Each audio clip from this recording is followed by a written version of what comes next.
So now that the Super Bowl is over, it's time to predict next year's winner. I love the nature of sports, man. We don't wait 24 hours because we're a gambling society that has to knows the odds immediately, right, for next year. I know we give out the odds, and look, I don't gamble that, so I'm not a sports bettor. These are the very early odds. I mean, obviously. But how many people are actually putting money down now on it? When you haven't had free agency, Right. you haven't had the draft, you have no idea what injuries may happen before the season begins. Like, are people really putting money down right now? I suppose degenerate gamblers might be. I mean, in some ways, maybe you could get better odds now than if all that stuff you mentioned happens, right? Like, yeah, if you really think your team has a chance, but the odds are really bad right now, then maybe jump on but it. Like, are you really jumping on the Chiefs right now? Well, or the Ravens, which I think are the top two teams? Like, yeah, it depends on the book. I mean, ESPN Bet did theirs, and for argument's sake, I've heard that in some of the betting establishments that they have Philadelphia number one. This ESPN Bet has the Kansas City Chiefs with the best odds, and they're at tied with the Ravens. They're both at plus 650, followed by the Eagles, who are third. I'd put the Eagles a lot higher than that. I'd put them first if I was doing the odds. I mean, there you go. You can probably get better odds now than you would maybe down the road with the Eagles. Then the Bills, I get that. Detroit, I get that. They got the 49ers bouncing back fairly high. They're at 14. Yeah, I mean, they had so many injuries this year that kind of decimated their. They did, but it feels like that window's closed or closing fast. Yeah, I mean, I know they've given Deebo Samuel permission to seek a trade. Samuel's looking for a trade. They got to decide what to do with the quarterback's contract. Is he worth a maximum deal with some of the others? You just some of those guys are getting a little long in the tooth. On the offensive line, tight end. I don't know. And then McCaffrey is a big question mark in my mind. I don't know what his situation is, if he's going to play again or not, or if he's done, with those injuries that he had last year. And then, do you have Shanahan / John Lynch fatigue too? What's the owner? Obviously, they're bringing him back for this year, but at some point, if you don't get over the hump, you've been to, a couple Super Bowls and lost them, you wonder. But they're there. They're at 14-1.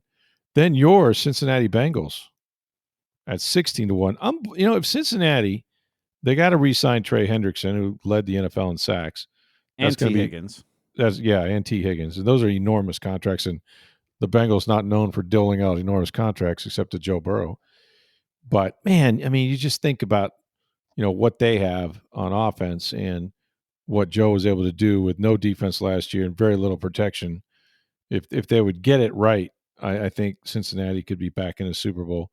They're followed closely by the Washington Commanders, who had, the one magical year with the rookie quarterback.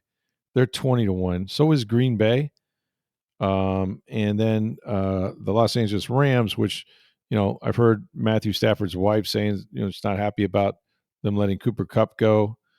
Maybe that'll affect where her husband plays or not. I don't know. Then the Jim Harbaugh's, the Chargers at 30-1, and then the Houston Texans at 35-1, along with the Minnesota Vikings. And that's kind of low for them, but I think they're probably, it's the unsure quarterback situation, right? About, is Sam Darnold going to come back or not?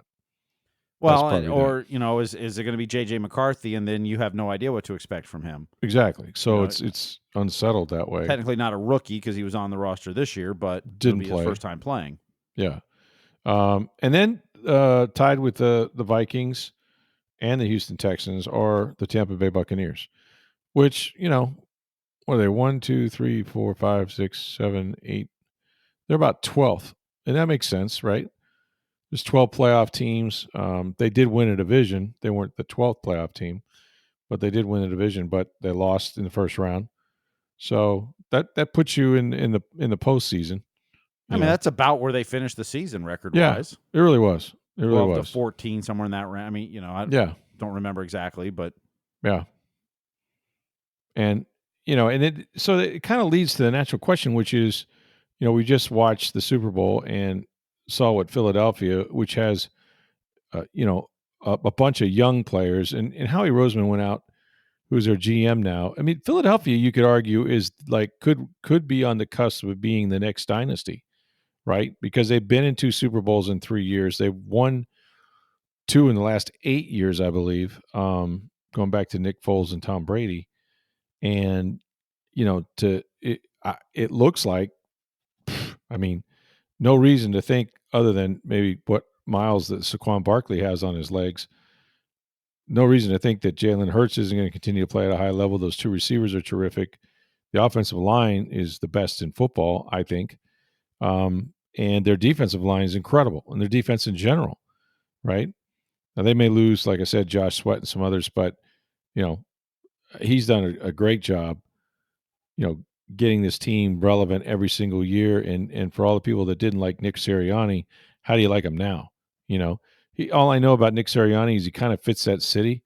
A little bit mouthy, a little bit charged up, but the man's been in the playoffs 4 straight years, and he's been to 2 Super Bowls and won one. So you know, you don't fire guys that take you to the Super Bowl. You just don't do it.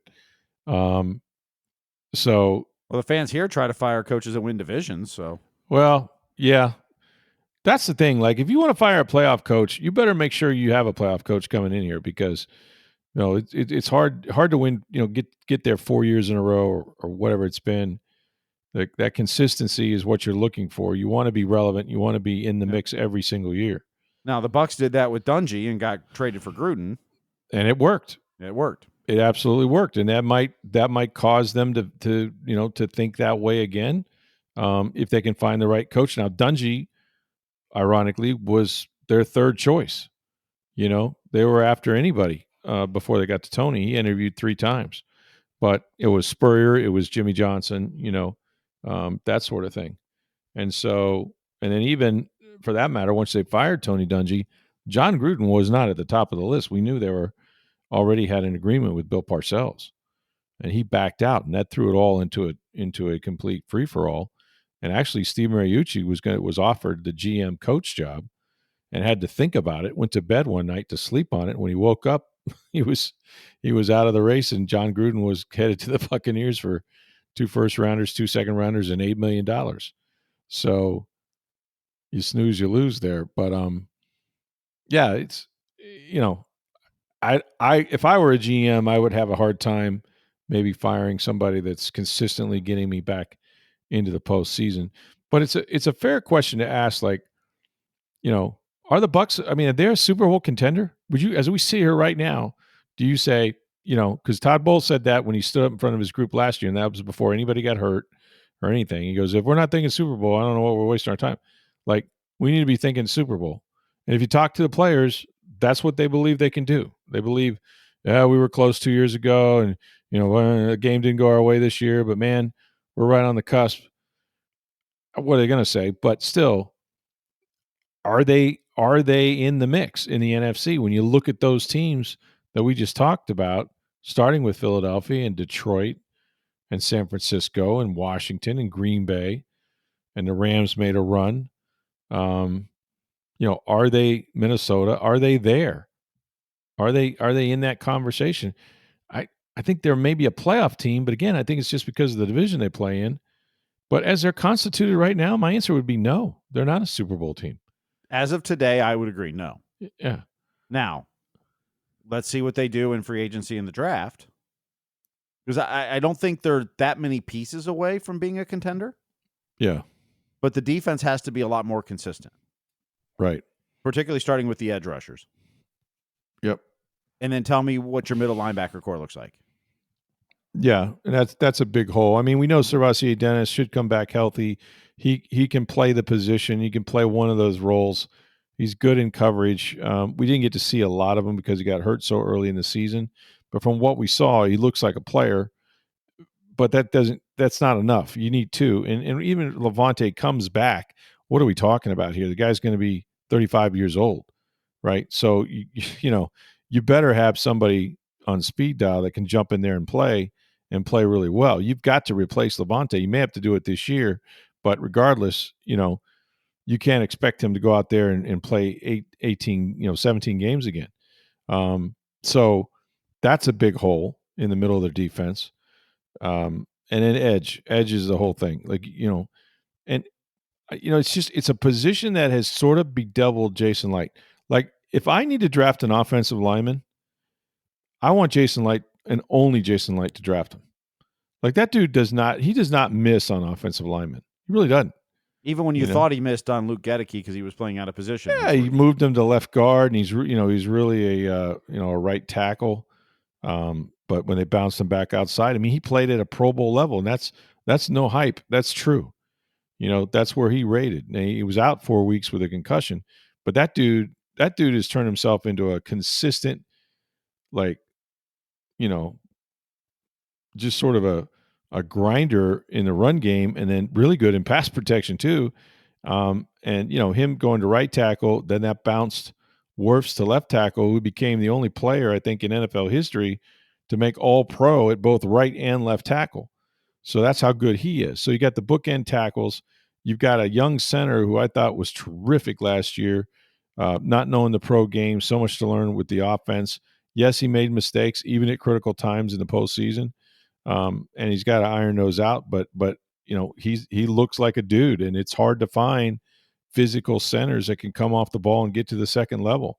And then your two guards, we'll see if Ben Bredesen comes back. He wants to. He'll be a free agent again this year. But Cody Malka has grown in the last 2 years. Solid guard that's only going to get better, only going into his third year. So you have a young group of guys that have been together now for a little bit, and they produced one of the top 3 rushing, outputs in the league last year after being last in the league for the 2 previous years. So they protected Baker. Baker does a good job of protecting Baker because of his ability to scramble and whatnot. But this offensive line is going to enable them to score points. They scored 29 and a half. Is it going to be different with a new offensive coordinator? Absolutely. But the weapons are there. The offense, there's going to be continuity in the scheme. They haven't had that for years. It's been, 3 systems in 3 years? Could be, 4 coordinators in 4, but at least the system stays back. And you have a guy that has been an integral part of it, and working the third downs and whatnot, and Josh Grizzard. So, really, this is the first offense that Baker has had back-to-back years in some time. That's certainly going to help him. Big learning curve for Josh Grizzard, no question about it. He's not necessarily going to hit it as fast as Liam Cohen did, because Liam Cohen at least called plays at Kentucky. But he knows the players, where Liam was still learning them a year ago. He was installing things. This Well, guy but he hits also it running. he knows the players, but he also was part of the game planning last year as Liam Cohen was calling the plays. And Absolutely, he was. so I think while he hasn't called plays before, and I think there's going to be a learning curve, just like there was with Dave Canales, just like there was with Liam Cohen. Mm-hmm. But I think his can be a little bit accelerated because of his familiarity, not only with the players, but with what they did last year so successfully, because he was part of that game planning. He was sitting there on the headsets with Baker, with Liam, as they're calling plays, as they're going through this. Like, Right. that's valuable too. Right. And he's not going to change much in terms of they're going to be. We saw this with Philadelphia. Like, they're going to be a physical run team. They're not saying, hey, we're going now. He did say we need to attack down the field more with the deep ball. Like, we got to bring that back to our offense. It's hard to hold the ball for 15, 12, 15 plays of possession. So they're going to take some shots, but they want to run the football. Now, what'll be interesting is how they run it, right? They've got Bucky, they got Rashad White, who's in his last year of his contract, I believe. And Rashad is that guy that can do everything, right? He's a physical back. He's their best pass protector for sure. He's really good in space. If you throw a swing pass to him out there and he's got a one-on-one, he's going to make the guy miss. And he's physical to a degree because of his size. He's like 219, 220. So he's a big running back, but he's not their best running back. Their best running back was Bucky Irving, and they still have Sean Tucker, who they underutilized a year ago. So it was funny, after the press conference the other day, I got to talking to Skip Pete, who's the running backs coach, and it was just kind of thrown out there like, so why did it take you so long, to sell on Bucky Irving starting games? And of course, you can't get hung up on the word starter because it's like, well, what's that? The first snap? Who cares, right? And that's not really what I meant. Although, if I'm going to start the game, I want my best players out there. Thank you very much. But Bucky only started one game before the end of the year. He started at New Orleans when Rashad White was hurt, and that was the game that Sean Tucker went nuts and won Player of the Week.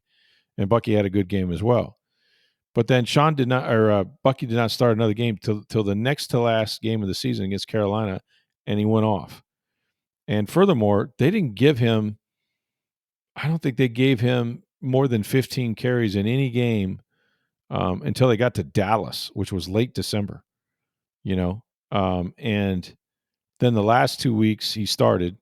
Those were the two games he did start that weren't injury related. He started in front of Rashad White, and he had great games in both of them. They beat Carolina. They smashed them. He had over 100 yards, and then they, of course, won their last game against New Orleans, and he rushed for like 89 and a touchdown or something. So the question was like, okay, so now next year, and Skip's done this a while. He's had, always had a running back by committee wherever he's been. And let's face it, in the NFL, unless you're Saquon Barkley or you're Derrick Henry, there's really no bell cow backs in this league anymore, right? Like, and even they got to have, it's too punishing of a position. You need guys that complement each other. You need that whole room to be working well together. But I think, what Skip said, which I thought was interesting, was that he made it sound as if, they're very aware that if you give too much of a load to Bucky in terms of number of carries, he becomes less effective, and he had that situation before with some other running backs that he coached, and he just said, he had to get in shape, football shape, I guess, in this context to mentally, physically handle a bigger workload, and they didn't think he was there yet throughout much of the season. And then they thought that it's kind of like Pollard that he had in Dallas. He said, he was great and explosive until you gave him too many carries, and he goes, and then he was slowing down, and you could tell, that he wasn't going to be able to hold up, uh, to that much usage, basically. So he thought that was the same thing with Bucky. But next year they'll start the season. Bucky knows the offense. He's, came in early, worked hard, obviously overcame some nagging injuries himself. I still think he has to get far and away the bulk of the carries. I'm not scared to give him 20 touches a game. They did not really do that last year very often until the very end of the season. But I'm willing to ride the guy as far as I can, especially since you're not going to have Rashad a year from now. And don't forget about Sean Tucker. I mean, Sean Tucker did Sean Tucker things. They've seen this guy do that on the practice field. He's just got to convince them that he needs to force his way onto the field in any situation because he can pass protect. That's the biggest thing that gets these guys when they're young players is you can have a willingness, but technique matters, and you can't get your quarterback smashed. And so they're trying to put their guys in the right position and the right down and distance, and that's why Rashad was back there so much. But they can play too. They did that all last year, when with both running backs in there. So it's interesting. There'll be a story in the Tampa Bay Times and on TampaBay.com, but it wasn't that they forgot about him, but I still say, Steve, that they were too slow in my mind to just state the obvious. There was something, especially early in the year, there was a loyalty, if you will, to Rashad, I think like, there was a loyalty, but I also think it had to do with pass protection. And I think, oh, for sure. Rashad is by far the best running back they have at that. Yes. And so you kind of tip your hand when Bucky's in there Mm-hmm. that you're not going to pass as much. Now, I think Bucky's pass protection got better. It's Right. not where it needs to be yet. And that's what I'd love to see him work on in the offseason. Like, if he can handle the blitz and pick those up and become a good pass protector from the running back position, then he's definitely RB1 and there's no question about it. And the next level for him, they want to get him not just in the screen game, but actually run routes and win. You know what I mean? Like put him against linebackers, put him against safeties, and let him win in the route tree, and get the ball in his hands that way, not just with the swing passes or the screens. They think he can do more of that and be effective. I mean, basically, just get the ball to him in space as much as you can. But yeah, no doubt, the pass protection was a big thing. He'll be better at it next year. But the one thing you can't do is you can't make him bigger. There's just going to be times where he's just going to be pushed backwards. Because you can't.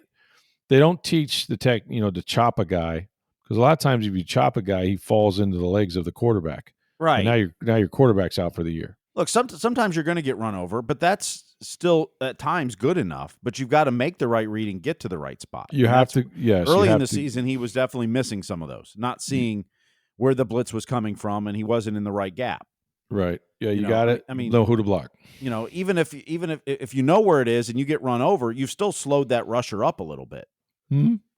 I mean, that's still better than not being in the right spot at all. Right. And as long as he can get to the right spot every time, then you got a chance. Right.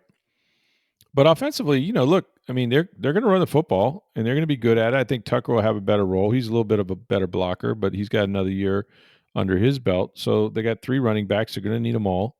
Jalen McMillan, we've talked about. Mike should still have some juice left in him, although he'll be, 32 in August, I think. And then we'll see about Chris Godwin. Chris Godwin probably has earned himself a chance to come back and prove he can be Chris Godwin. I mean, the guy was leading the league in receptions and was right there with touchdowns before he got hurt, early on against the Ravens. And we've seen him come back from injury, more devastating injury than this, although this was pretty severe with a total dislocation of the ankle and a fracture and all of that. But he's going to do absolutely everything to get back. So could you afford to, carry him for 1 year, $20 million? I mean, Mike's making 20 and a half, and you want to get the ball more to McMillan as he takes a bigger role in this offense. We've seen some other guys step up too, and Kate Otten and some others. So do you need Chris Godwin at 20 million? Like, is he willing to take a 1 year deal, or does he want, to secure his future, a new father, all that stuff? So I don't know how that's going to play out. I do know that, Grizzard wants him. He's going to leave it to Jason and Todd to decide. But he says, for my part, he goes, I didn't know the guy. And then I walked in here and found out how he works and how he, inspires the other players and just all he can do in the offense. He absolutely loves Chris, and everybody does. But and then the kind of guy he is too, the leader he is. He took a lot of these young guys under his wing, just like Mike did with him. So that would be a win, I think, for Grizzard if he could get Godwin, a healthy Godwin back. And his injury should be such that he'll be ready by the time they start the preseason or certainly the regular season. So they got weapons on offense. Offense is not the problem. It's going to be the defense, and that's where they got to have to, do a Howie Roseman like rebuild. Because if you could imagine them rushing forward, that was the sort of the format that Todd Bowles used to win Super Bowl 55. It's exactly what they did, on Monday night or on Sunday night, because they had 7 to cover 5. And a lot of times football is just math. If you've got 5 guys and I can put 7 guys on 5, I win. And that's kind of the way it was the whole night. Mahomes didn't have a lot of open receivers. He held the ball. Well, and when your pass rush times. is getting in that quick with 4, sometimes it's 7 guarding 4.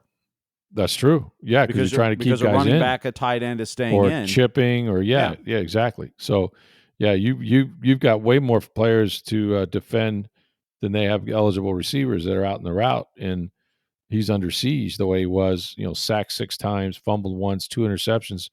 That's as bad a game that in a big game. If you look at his Super Bowls, he's got 10 touchdowns and 7 interceptions. He's not played lights out Super Bowl. He's made great plays in Super Bowl games. Well, until his last 3 touchdowns in garbage time Sunday night, it was 7-7. 7-7, yeah. Yeah. Extremely very pedestrian or below, really, below average. And then the opposite is how Hurts has played great in the 2 Super Bowls he's played in. So you expect more from Mahomes, but he's not been clutch when they've really needed him. And of course, against Tampa Bay, he didn't even score a touchdown. Well, he's been clutch in those 1-score games, and late drives and Oh yeah. he's not necessarily clutch all game long. No, they were 17-0 in one-score game. They won 17 straight one-score Right. games. But even in the Super Bowls, like Mhm. it's the late games. It's the I'm down by a score in the fourth quarter. Yeah, 10 points in the fourth quarter against Yeah. San Francisco to beat them. Yep. Yeah.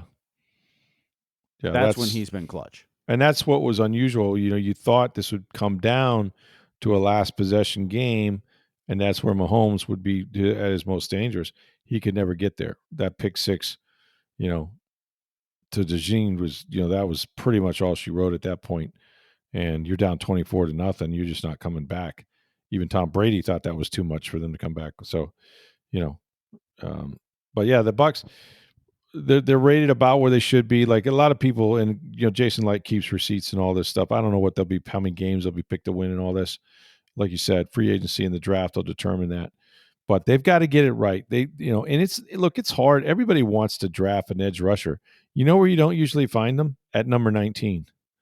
That's the problem. Like you never want to be drafting so high that you're going to get the can't miss guy, because that means you're probably in the top 5, right? But if you're drafting 19, you got to be a little more fortunate, to find those guys down there. So that's why I think, free agency might be the way to go. Well, I don't free know. agency, and then they need guys like Braswell and Diaby to take the next step. They have to, but what is the evidence that they will exactly? Right? They're both coached by George Edwards, and you didn't get much out of, Joe Tryon, and he was a coach last year when Diaby took a step back. Well, I never write off a guy after 1 year. Like, I mean, you expect a big jump from first to second year. Yeah. So for Braswell, you're hoping to see a big jump next year.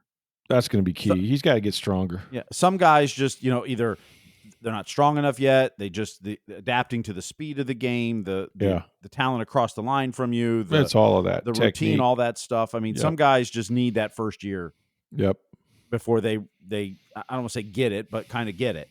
Yeah. And get there. So that's what you hope to see. Yaya Diaby did not progress from year 1 to 2 like you had hoped. No. You've got to see improvement from year 2 to 3 now. And I think, to be honest, I think a big part of that was, teams knew who he was, right? Mm-hmm. And he's a problem at times, and so they slid protection his way. Well, there's nobody on the other side. There's no one on the other side that they couldn't block man to man. If Joe Tryon Shoyinka's not getting home, if Anthony Nelson or whoever they put in there is not affecting the quarterback, then I'm going to put all my resources. I'm going to put the tight end, the running back. I'm going to chip on him. I'm going to do whatever I can to Diaby. He talked about it during the season. I wrote a story. Mm-hmm. He's like, I remember this Simeon Rice, who had been in the league for a while, going through the same thing, Mm-hmm. And Simeon was, 6'6" and kind of linear. Wasn't the heaviest guy in the world. He was kind of a gazelle, to be honest with you. But, he's long and fluid and just, almost balletic at times.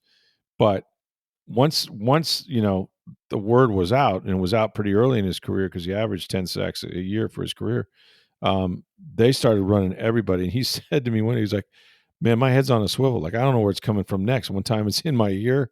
The next time there's a guy chopping my legs. Like he's, and so you're more like seeing ghosts almost instead of just being true to your technique and attacking the quarterback. He was really struggling with all the attention he was getting. He learned how to battle it. He learned how to win, even with that much attention. But it's a process, and I think that Diaby started to see some of that last year simply because the Bucs didn't have anybody on the other side they had to pay attention to. No question about it. I mean, it takes at least 2 edge rushers. Like, good team like Philadelphia. How many guys did they just keep bringing at you? Oh God! Well, the Nolan, to get Nolan Smith mm-hmm. and the 2 guys from Georgia that are just, that's the thing about the Eagles. Now the Eagles, they're a young team. They're a young. Mm-hmm. They got a lot of young, really, really good players. Yep. And so they're going to be, barring some misfortune at the quarterback position, or Saquon Barkley getting hurt would affect them, obviously, because I think he was their most valuable player, and I don't think it's close. In fact, I thought he should have won the MVP of the league because of that. So that would all factor into it. But, to have what they have on both sides of the ball, man. They're very good, and Well, they're and to see young. Josh Sweat get 2.5 sacks in the Super Bowl. 2.5 in the Super Bowl. He's a free agent, but yeah. Yeah. But I mean, it's having multiple guys. Right, Like sure. that. I mean, that's why they're so successful But up front. Jalen Carter is as good Mhm. of a defensive interior lineman you're going to find in football. Period. Yep. And he's from I think he's the one that's from Apopka, right? I believe he went to Warren Sapp's high school. I So think you're correct. not a bad lineage there to follow, right? At that position, but yeah, and I don't know how many numbers he put up, but he was the guy that was so disruptive that he was drawing so much attention away from the other players that they were able, guys like Sweat were able to get home. Mm-hmm. That's what Vita Vea is supposed to do in this Yeah. defense for the Well, Bucs. and that's the thing. Like the Bucks have the inside guy. I mean, Vea, Mm-hmm. who's now 30 years old, by the way, but Vea and Kalijah Cansey are a great 1-2 punch. They Yep. they complement each other. One is a speed guy. One is just sheer power. They play well off of each other. And the quarterback can't step up. And when the quarterback can't step up in the pocket, you got him. If you can cover, if you can lock it down back there, he's going to have to go left or right, and that's where your outside linebacker should just clean up. I mean, those guys are handing them sack opportunities on every play, but they haven't been able to get the quarterback on the ground, and they're going to have to do that because this is going to be a really tough division again next year, another tough schedule. It's what you want. You want to keep winning divisions, but you also want to advance once you get there in the postseason.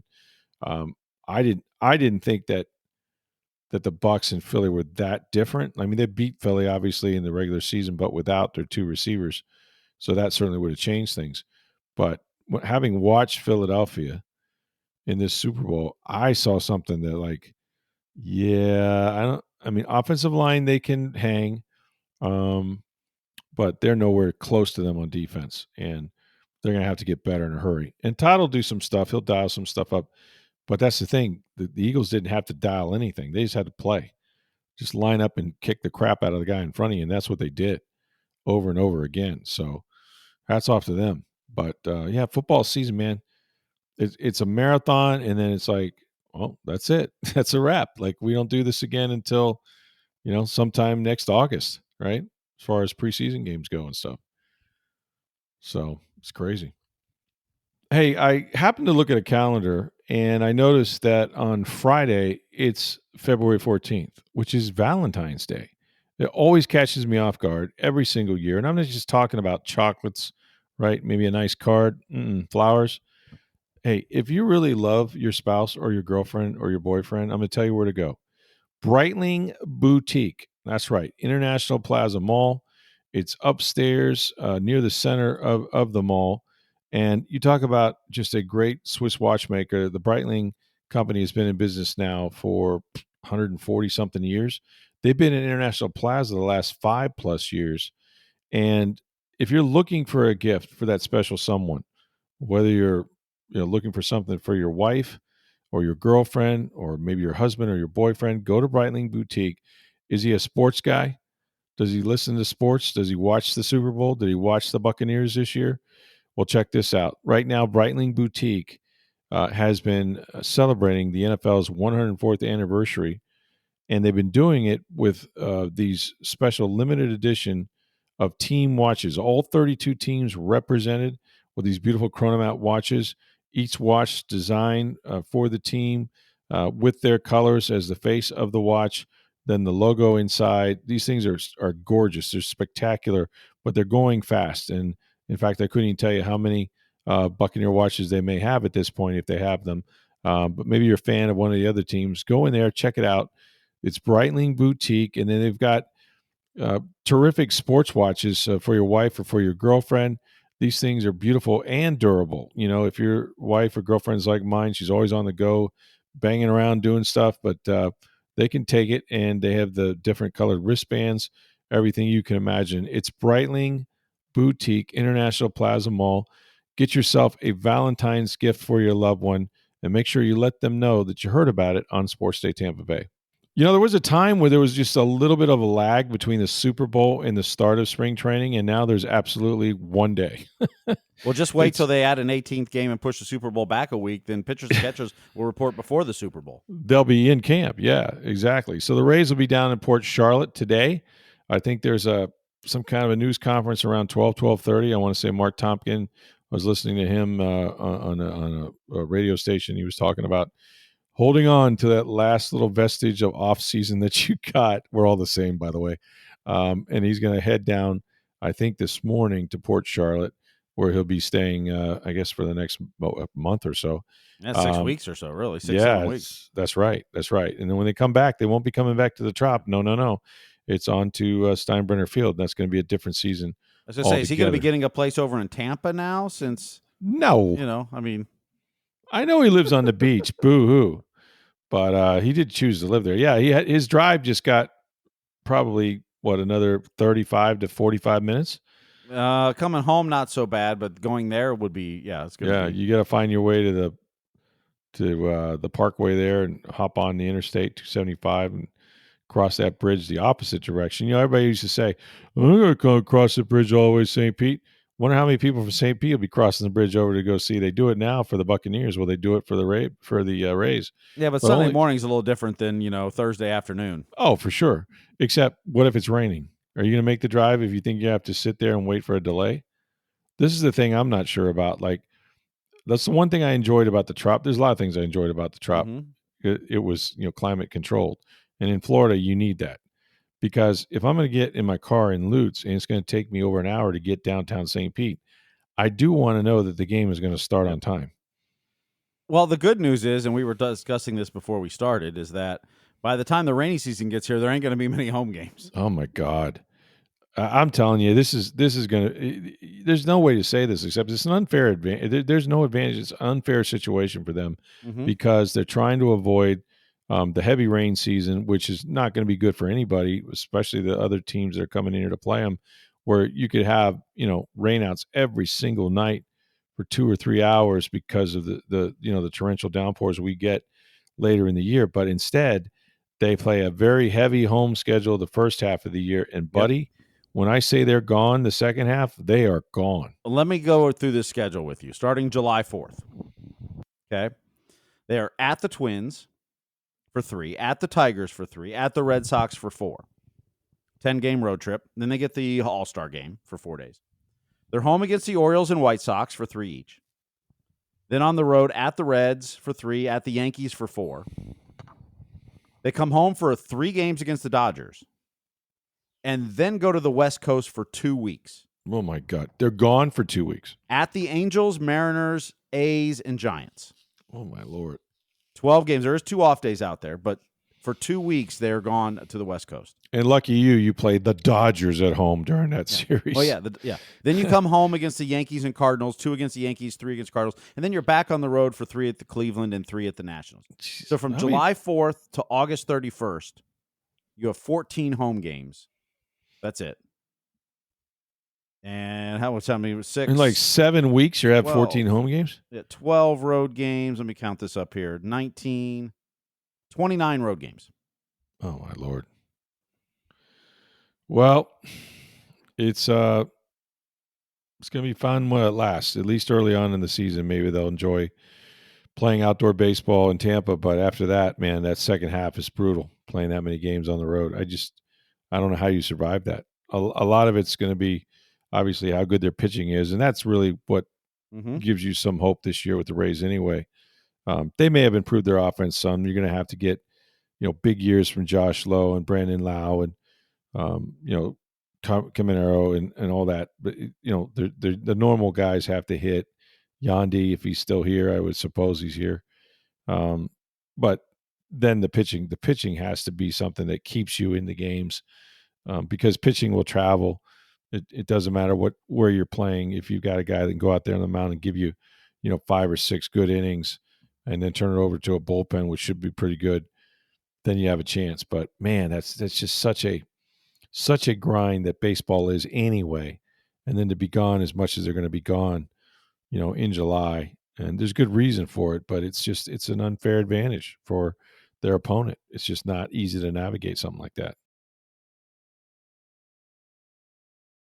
Hopefully we get Mark Tompkin on the show here before long, as the baseball starts down there in Port Charlotte today with pitchers and catchers reporting. Get your mailbag questions in. We've already got a few of those we're kind of compiling, but you can still have plenty of time to send it to us on Twitter at SportsDayTB. You can reach me on Twitter at NFL Stroud, or my email address is rstroud@tampabay.com. Valentine's Day, remember this, folks, Friday. That's it. You got till Friday. Go to International Plaza, go to the middle of the mall, go upstairs, and go into Breitling Boutique. They're going to help you out, whether you're looking for a men's watch for your husband, your boyfriend. Check out the Chronomats, the collection of the NFL teams, all 32 teams represented, and it's a limited edition, so make sure you get in there and check those out. And if you're looking for your wife, your girlfriend, they have plenty of sports watches. These things are beautiful. They're durable. She's going to love them. Do something besides flowers and candy, okay? Go to Breitling Boutique, International Plaza Mall. Make sure you let them know that you heard about it on Sports Day Tampa Bay. Thanks for listening, everybody. For Steve Versnick, I'm Rick Stroud of the Tampa Bay Times. Have a great day.